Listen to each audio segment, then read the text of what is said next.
Welcome to the thrilling world of the NFL, where passion runs high and players become legends, both for their talent and their reputation. In this arena, athletes are celebrated for their incredible skills on the field. But not everyone earns love from the fans. Some players, like the notorious Vontaze Burfict, are remembered for their questionable tactics and controversies, while others, like the beloved J.J. Watt, shine for their kindness and charitable efforts. Join us as we explore the fascinating duality of NFL players, the heroes we cheer for, and the villains we love to hate. In the world of the NFL, every player has their fans, but just as many are disliked, and few are as infamous as Vontaze Burfict. He's often called the dirtiest player in NFL history, and there's a good reason for that. Since he joined the league in 2012, Burfict has racked up over $5.3 million in fines and suspensions. His most notorious moment came during the 2016 playoffs when he delivered a cheap shot to Antonio Brown. For this, he was hit with a 3-game suspension for the 2016 season and fined $112,000, which marked the beginning of a series of suspensions. In 2017, he faced another suspension after a hit during the preseason, and in 2018, he was suspended for 4 games. Not for a hit this time, but for violating the NFL's substance abuse policy. The NFL finally had enough in 2019 when he made headlines for another dangerous helmet-to-helmet hit, this time on Colts tight end Jack Doyle. He was ejected from that game and banned for the rest of the season. Karma came around during the 2017 season when Juju Smith-Schuster took revenge with a hard block on Burfict. Although Smith-Schuster was suspended for that hit, many viewed it as poetic justice for all the cheap shots Burfict had delivered over his career. While Burfict is known for his dirty play, another player, J.J. Watt, is celebrated for his generosity. Andre Johnson summed it up perfectly. Everything he has accomplished on the field, everything he has done for the city of Houston is truly amazing. It might sound cliche, but as phenomenal as he is on the field, he's an even better person. Watt is a 3-time NFL Defensive Player of the Year and received the Walter Payton Man of the Year award in 2017 after raising over $40 million in relief funds for Houston following Hurricane Harvey. He's also made numerous Make-A-Wish moments, and through his foundation, he has helped raise over $10 million for after-school programs across the country.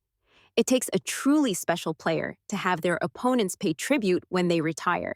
J.J. Watt received heartfelt messages from quarterbacks who were relieved to no longer face him on the field. They acknowledged not just his dominance in the game, but also the incredible impact he made off the field. "You did so much for people, and I can't wait to see what's next for you," one player said. While many felt sad to see Watt hang up his cleats, the same can't be said for Bill Romanowski, better known as Romo. He played in the NFL from 1988 to 2003, winning 4 Super Bowls with the San Francisco 49ers and Denver Broncos. However, fans remember him more for his intense physical style of play than his championships. Romo was notorious for his hard-hitting defense and aggressive tactics. From cheap shots to on-field fights, he didn't hold back. In 1997, he famously broke Panthers quarterback Kerry Collins' jaw with a helmet-to-helmet tackle during a preseason game. That wasn't his only memorable moment. He also broke a teammate's finger during a training camp scuffle. "I was just trying to rip the ball out of his hands when I heard a scream," he recalled. "I thought, good, he won't be as effective anymore." While he might seem like a nightmare to play against, teammates might have felt differently. In 2003, during a brawl in training camp, he accidentally broke the eye socket of his own teammate, Marcus Williams. This injury ended Williams' career, leading him to sue Romo for his lost wages and medical costs. In the end, Romo paid out $340,000 for Williams' salary and expenses, plus an additional $75,000 to settle the legal issues. Pat Tillman was another player known for his intense play and dedication, but his story is one that goes beyond just football. Pat Tillman was known for his big defensive hits, but he never crossed the line like some players did.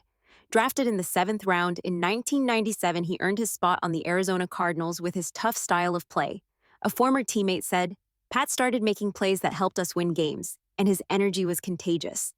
In 1998, he helped the Cardinals secure their first playoff win in over 50 years, quickly becoming a fan favorite. However, after the September 11th attacks, Tillman made a brave decision. He turned down a $3.6 million contract to enlist in the U.S. Army. Tragically, he was killed by friendly fire on April 22, 2004. Though his NFL career was short, he left a lasting impact on many. As his friend Jake Plummer reflected, Pat was the kind of friend you could count on. He had a special way of connecting with people. Even on ASU's campus, you could find so many who knew him well, like janitors and others in the background, because he was genuinely interested in everyone.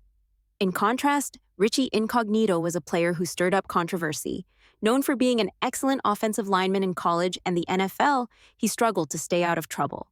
Back in college, he was ejected from a game for fighting in 2002 and suspended in 2003 for another incident during practice. In 2004, while at Nebraska, he was involved in a fight that led to a misdemeanor assault charge. Despite high expectations, Nebraska suspended him indefinitely for repeatedly breaking team rules. Incognito's biggest controversy came during his time with the Miami Dolphins in 2013 when he began harassing his teammate Jonathan Martin. It was revealed that he bullied Martin, making racial comments and even issuing death threats. After an investigation, Incognito was suspended, highlighting a dark side of the sport that contrasted sharply with Tillman's legacy. After the Miami Dolphins decided not to re-sign Richie Incognito, he worked hard to clean up his image. One of his teammates even called him a locker room favorite. However, Incognito still found himself in trouble off the field, which some believe stemmed from mental health issues. On the other hand, Blake Bortles was known for steering clear of controversy throughout his career. Drafted third overall in the 2013 NFL Draft, Bortles had a laid-back, easygoing personality. Former teammate Jared Goff praised him, saying, "He's an all-timer, and I definitely miss him." Bortles even connected with the construction crew working on his house. One day, he brought out a football, and suddenly everyone stopped working to play catch. He described it like a gym class in 6th grade, just having fun with friends. In a 2015 interview, when asked what he would do if he weren't playing football, Bortles joked, "I'd work in construction, ripping sheetrock. Ironically, that's my backup plan if this YouTube channel doesn't work out." He laughed, admitting he wasn't strong enough for that kind of work. Terrell Owens, on the other hand, wasn't known for his clean play but was infamous for his dramatic touchdown celebrations. Some of these antics rubbed opposing players and even teammates the wrong way. He once did the Ray Lewis dance after a touchdown, which angered his coach, Steve Mariucci, so much that he suspended Owens for a week. Off the field, Owens had a reputation for throwing his teammates under the bus, especially when things weren't going well. During his time with the Eagles, he clashed with quarterback Donovan McNabb, feeling overlooked after an injury. His reputation for drama led 3 different teams to part ways with him, even when he was still playing at a high level. Despite all this, Owens maintained, "I felt like I was a true team player, despite how people viewed me." It's up to fans to decide what they think of that claim. In contrast, nobody could ever question the character of Hall of Famer Joe Thomas. Joe Thomas was never seen as a bad teammate. Drafted by the Cleveland Browns in 2007, he played every single snap until his final season. He holds an incredible NFL record of 10,363 consecutive offensive plays, all while his team struggled, winning just 48 games against 128 losses and never making it to the playoffs. Everyone knows the Browns had a tough time during his career, with their only playoff contention occurring in Thomas's rookie season. Despite the team's challenges, this legendary offensive lineman consistently stood out, allowing only 30 sacks from 2007 to 2010. While he could have easily left for a more successful team, Thomas chose to stay with the Browns for his entire 11-year career. When Thomas announced his retirement, fans were genuinely sad to see him go. In contrast, when Andrew Luck retired, he was actually booed by fans. The difference? Luck made his announcement during a preseason game via a tweet, leaving many Colts fans shocked. After enduring several injuries, Luck spent the entire 2017 season rehabbing, and fans were hopeful he would lead them to another Super Bowl. But when he decided to retire, it was an emotional moment for him and for the fans. Analysts even pointed out that Luck's timing felt off. Colts fans had every reason to feel let down. They truly believed they were contenders for a Super Bowl that year. On the flip side, George Kittle isn't just a fan favorite, he's adored by his teammates as well.